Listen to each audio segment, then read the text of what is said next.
मंत्री जी का जवाब मिल गया। ठीक, पूरा प्रश्न लेकिन उस प्रश्न को मैं दोबारा से फिर भी कुछ पोर्शन को पढ़ना चाहता हूँ। पूछे पूरा। ये टाइम्स ऑफ इंडिया 10/7/24 का है। आप तो प्रश्न पूछे, प्रश्न पूछो। अखबार का नहीं, प्रश्न पूछो। स्टेटमेंट है आपका। कह दिया मैंने कह दिया। आप बात सुनिए, जरा नियमों की जानकारी ले लो, उसके बाद में ऐतराज किया करो। आपका स्टेटमेंट है कि when contacted the state the health minister Shri आप तो प्रश्न पूछे, गजेंद्र सिंह। माननीय सदस्य प्रश्न पूछो, अखबार का वाचन नहीं करना है, प्रश्न पूछो, पूरा प्रश्न पूछो। ये सब अखबार का नहीं है, अखबार नहीं पढ़ेंगे। मैं ये कह रहा हूं कि गजेंद्र सिंह जी ने ये स्टेटमेंट दिया कि अगर कोई प्रस्ताव मेरे पास आता है तो मैं निश्चित तौर पर उसको अविलंब जो है मंजूर करूंगा, ठीक है ना। अब सवाल ये आता है, सवाल पूछो। अब सवाल आता है तो ये सवाल पूछ रहा हूँ और क्या कर रहा हूँ। नहीं, आप तो अखबार पढ़ रहे हो ना, अखबार नहीं। अखबार क्या पढ़ रहा हूँ मैं, तो अखबार में स्टेटमेंट। माननीय सदस्य प्रश्न पूछा, मैंने तो अगला प्रश्न पुकारूंगा, पूछो। मेरा आपसे निवेदन है, अगला प्रश्न नहीं पूछेंगे तो माननीय सदस्य कोई अधिकार नहीं है। ये तो आपने मान लिया का अधिकार है। प्रश्न में आपने मान लिया कि 6/7/23 को जब हमारी सरकार थी, आपका प्रश्न आया तो तो बोलिए। साइकोलॉजिकल काउंसलिंग सेंटर की स्थापना और 3 पद क्लिनिकल साइकोलॉजिस्ट और 6 पद काउंसलर के सृजित करने की स्वीकृति जारी कर दी थी।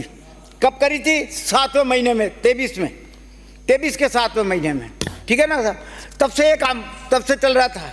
अब सवाल मेरा ये था कि कोटा से आपको प्रस्ताव प्राप्त हुआ, कोटा की प्रिंसिपल मेडिकल कॉलेज के ने आपको प्रस्ताव दिया कि साहब यहाँ पर 5 साइकोलॉजिस्ट की ज़रूरत है और 10 काउंसलर की ज़रूरत है, लेकिन उसके बाद कोई कार्रवाई उस पर नहीं हुई। सिर्फ एक साइकोलॉजिस्ट वहाँ पर भेजी गई और 3 जो है और 4 काउंसलर जो है जो वो भी संविदा पे लगाए गए, और जो एक साइकोलॉजिस्ट भेजी गई उसको भी आपने जबर बुला लिया। अब सवाल ये आता है, मैं ये आपसे नहीं, और आपने अपने जवाब में ये कहा कि साहब इस काम को कौन कर रहा है, ये साइकोलॉजिस्ट के फैकल्टी का डॉक्टर, रेजिडेंट चिकित्सक, क्लिनिकल साइकोलॉजिस्ट के संपादित ये कर रहे हैं। तो ये तो डॉक्टर का काम तो दवाई देने का है। साइकोलॉजी, अरे ठहरो तो सर, सुनो तो सर यार, ये क्या करते हो आप तो पूछो ये क्या करते हो किया? अरे ये क्या करते हो मंत्री जी? मेरा निवेदन ये है कि साइकोलॉजिस्ट तो थेरेपी देता है, जांच करता है, डायग्नोसिस करता है, और वो बताता है कि कौन सी दवाई कितने समय के लिए दी जानी चाहिए, और डॉक्टर दवाई देता है उसकी राय पर। तो डॉक्टर के पास ही अगर सीधा मरीज चले गया तो साइकोलॉजिस्ट की जरूरत ही क्या नहीं फिर। मेरा आपसे ये निवेदन है और कि आप, पहला प्रश्न तो यह है मेरा कि आप साइकोलॉजिस्ट की और काउंसलर्स की नियुक्ति करेंगे न करेंगे। आपके पास सारे प्रस्ताव आ चुके। दूसरा मेरा प्रश्न यह है कि चाहे सीकर हो, चाहे कोटा हो, चाहे जयपुर हो, सब जगह कोचिंग इंस्टीट्यूट्स है, और सेंट्रल की गाइडलाइन है कि हर कोचिंग इंस्टीट्यूट में आपको, कोचिंग संस्थान में साइकोलॉजिस्ट और काउंसलिंग का होना अनिवार्य है। तो मैं आपको प्रश्न यह है मेरा, अरे बैठ जा प्रश्न पूछे, प्रश्न का उत्तर आएंगे ना माननीय मंत्री जी। ये मैं, अरे आपको किसने कहा? आप बैठिए। नो, मेरा नाम मिस्टर शरण सिंह, ये बर्दाश्त नहीं होगा। आप बैठिए। उसके सरकार के मंत्री खड़े हो रहे हैं। मैं कहूंगा, आप नहीं कहोगे।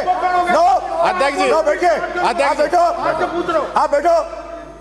जब वो काम मेरा पे, I don't know it. No, sir, कैसे खड़े होते? ये नहीं चलेगा। कितना गंभीर विषय है, कोटा के अंदर बच्चे सुसाइड कर रहे हैं, कितना गंभीर विषय, और ये मजाक उड़ा रहे हैं। आप मजाक उड़ा रहे हो।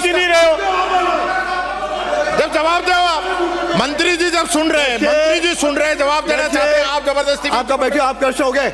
दूसरा आधा घंटा एक प्रश्न पढ़ोगे क्या? दूसरा प्रश्न मेरा, पहले उत्तर आने दो। मेरा दूसरा प्रश्न है, पहले उत्तर आने दो। आप भाषण कर रहे हो। मेरा दूसरा प्रश्न यह है, बैठिए। अरे बैठिए। अरे इधर के लोग बैठे तो इधर खड़े होते हो। नो, मंत्री जी बोलो। अरे मंत्री जी सक्षम है उत्तर देने में। अध्यक्ष महोदय, जोधपुर, ठीक है, तुम्हारे लो, जयपुर और कोटा के अंदर साइकोलॉजिकल काउंसलिंग सेंटर्स खोले गए। अभी कोटा के अंदर जो है ये कॉन्ट्रैक्चुअल बेसिस पर आउटसोर्सिंग चल रही है। ऑलरेडी हमारा स्टाफ है, ये मानते हैं कम है, इसलिए ये जो वहाँ पर जो है एजेंसी है इनोविजन, इन्होंने ऑलरेडी हायरिंग शुरू कर दी है अध्यक्ष महोदय, और शीघ्र ही जो भी कमियां हैं वो वहाँ पर पूर्ति कर दी जाएगी। इसके अलावा एनएचएम जो है वो 112 जो 105 ये साइकोलॉजिस्ट और 270 काउंसलर्स के लिए उनकी भी हरी झंडी आ गई है, तो ये भी हमारे स्टेट में आएंगे। इससे जो कोटा के अंदर जो वहाँ पर जो कमिट सुसाइड कर रहे हैं बच्चे, उसके ऊपर हमारा नियंत्रण रहेगा। इसके अलावा माननीय अध्यक्ष महोदय, माननीय सदस्य को बताना चाहूँगा, एक हमारा ये जो टेलीमानस हेल्पलाइन है जिसका नंबर 1889 है और 14416 है, ये बहुत ही इफेक्टिव रहा है। आप वहाँ पर इसको कोटा में या जयपुर में होने की जरूरत नहीं है, राजस्थान भी कोई भी बच्चे जो है जो स्टूडेंट्स है वो आपके 27,000 कॉल्स जो हैं 1.5 साल में यहाँ पर आए हुए हैं और उनको काउंसलिंग भी मिली है। इसके अलावा जो आपने गाइडलाइंस के बारे में बात करी थी, guidelines for regulation of coaching centres, ये एवरी इंस्टीट्यूट जो है कोचिंग सेंटर के अंदर जो है इनके अंदर काउंसलर होना अनिवार्य था, ये केंद्र सरकार की गाइडलाइंस थी। हमने हमारी गाइडलाइंस भी स्टेट ने भी जारी करी। इसका जो है ड्राफ्ट बिल पब्लिश हो गया है जुलाई 2024 में। 6 अगस्त को सुझाव मांगे गए स्टेक होल्डर्स से, कोचिंग सेंटर से। अब ये बिल जो है ये बिल्कुल तैयारी पे है to be presented in the house. अध्यक्ष महोदय, मेरा दूसरा सवाल ये है कि जब सेंट्रल की गाइडलाइन बन गई और जब राज्य सरकार ने भी गाइडलाइन बना दी कि हर कोचिंग इंस्टीट्यूट में जो है साइकोलॉजिस्ट का अपॉइंटमेंट जरूरी है, कितने कोचिंग इंस्टीट्यूट के लिए आप लोगों ने जो है आप अधिकारियों को भेजा कि साहब जा करके देखो कि साइकोलॉजिस्ट अपॉइंट किए गए या नहीं किए गए, काउंसलिंग हो रही है या नहीं हो रही है, क्या कारण थे? बैठिए माननीय अध्यक्ष महोदय, लीगली हम नहीं बाइंड कर सकते हैं कि जाके चेक करें कि कौन आपका काउंसलर है, काउंसलर क्या कर रहा है। जब तक ये बिल पास नहीं होगा उसके बाद में ये लागू हो जाएगा।